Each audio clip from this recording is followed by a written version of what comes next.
In this video, I'm throwing a bowl, a decorative bowl. It, like the other pieces, will be stained and relief carved when it's leather hard. So here I'm centering the clay. It feels good. Don't feel any air bubbles or lumps in it or anything like that. Starting to spread it out. Again, you can see the piece on the right side as it was finished. Here I'm compressing the base, making sure it's not too thin or too thick. Get a nice flat surface on the inside and a nice curved transition from the base to the wall.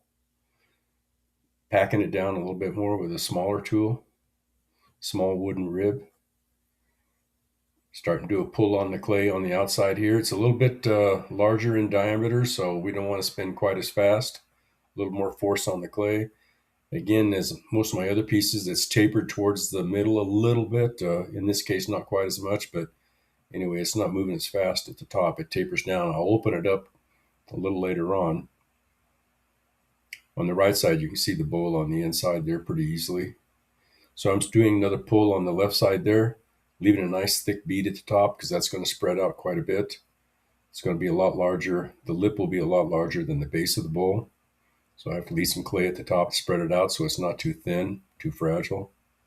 I'm using the rib on the outside here to compress the outside with a sponge on the inside. Don't have my contact here between both hands, but this piece is a little easier to look at and see where I'm located as far as location of both hands, and maintain a consistent thickness for the bowl so it doesn't wave up and down, thick and thin, thick and thin.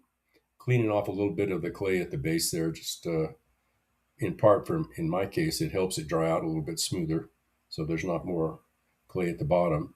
Here I am just working on that bead at the top for the lip and trying to put a little bit of a curve on the exterior surface so it looks nice and smooth.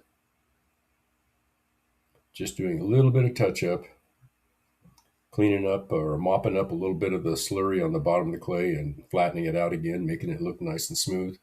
Again, just doing a little bit of touch up in different spots to give it the nice kind of the appearance that I like with it.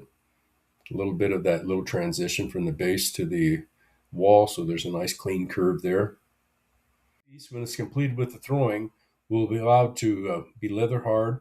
It'll be stained, it'll be relief carved, and after that it'll be bisque fired. Then after that it'll be taken out of the kiln and it'll have a semi-transparent glaze put over the surface.